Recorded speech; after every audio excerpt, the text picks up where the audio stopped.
વિશ્વ ધરોહર દિવસ નિમિત્તે 600 વર્ષ જૂના કૂવા જેવા ફેર કૂવા ખાતે આ સાંસ્કૃતિક કાર્યક્રમનું આયોજન કરી ઐતિહાસિક ધરોહરની ઓળખ આપવામાં આવી।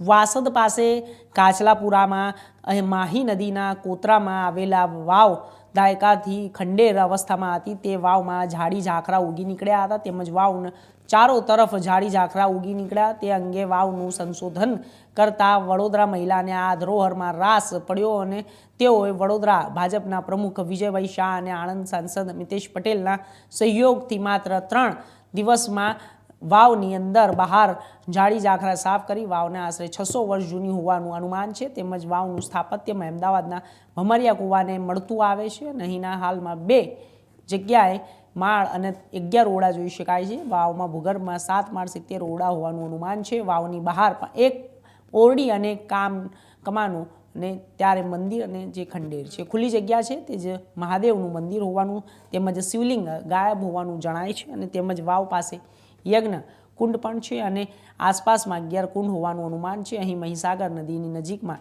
કોતર બનાવેલી વાવ પીવાના પાણીની જરૂરિયાત માટે માત્ર નહીં પણ અહીંયાના મહાદેવની પૂજા અર્ચના અને હવન સહિત ધાર્મિક આયોજનો માટે વાવનું તેમજ તેમાં વિદ્વાન દ્વારા બ્રાહ્મણોને નિવાસ વ્યવસ્થા કરવાનું હોવાનું સામે આવ્યું છે।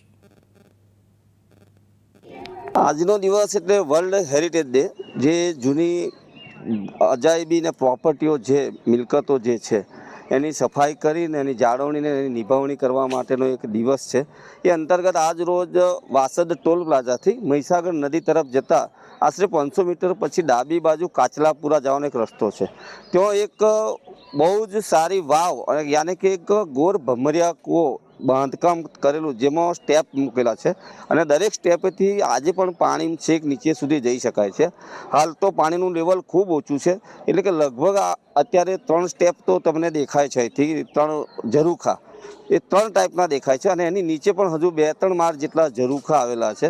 આ પ્રોપર્ટી એટલી બધી ખૂબ સુંદર છે, જોવા જેવી, લોકો એક લાભ લેવા જેવો છે કે વર્ષો પહેલાં આર્કિટેક્ટ કે એન્જિનિયરિંગની ડિઝાઇન વગર અને જે વણઝારા કોમના લોકો જે આવતા જતા છે એમણે આ જે બનાવટ સુંદર બનાવ્યું છે પાણીના જરૂરિયાત માટે, એ એટલું ભવ્યાતિ ભવ્ય છે કે ખરેખર એની આર્કિટેક્ચરલ એન્જિનિયરિંગ ડિઝાઇન જોવાની જેવી છે। અને બીજું કે પ્રકૃતિના ખોળે છે, મહીસાગર નદીના કોતરોમાં આ જગ્યા આવેલી છે એટલે ખૂબ સારી જગ્યા છે। અંદર વાવમાં તમે જાઓ તો એકદમ ઠંડર, અત્યારે ઉનાળામાં પણ એસી જેવું ઠંડુ લાગે એટલું સુંદર એનું વાતાવરણ છે અને ખૂબ લોકો આજે અહીં આવ્યા છે અને એની જાળવણી થાય એ માટે અમે સરકારમાં પણ રજૂઆત કરીશું કે આની સરકારી રાહે પણ જાળવણી થાય અને ભવિષ્યમાં કોઈ સારી ગ્રાન્ટ આપીને આની નિભાવણી કરે અને એક ફરવાનું સ્થળ અહીં નજીકમાં બને એવું પણ અમે સરકારમાં અથવા જિલ્લા પંચાયતમાં એને ગ્રાન્ટ ફાડી અને રજૂઆત કરવાના છીએ। पुलिस सेन हूँ और मैं आज बहुत सालों से 15-20 साल से आज मैं वाव के ऊपर काम कर रही हूँ।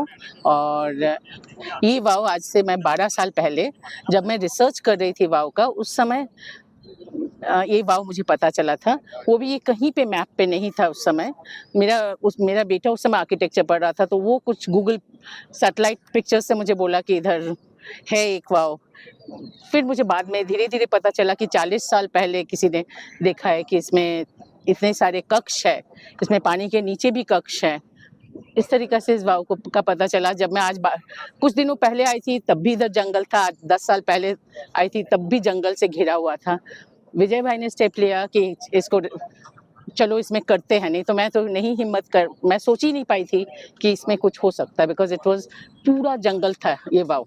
आज से 15 दिन पहले इसमें इधर पूरा नीचे तक उतरने का ढंग से जगह नहीं था।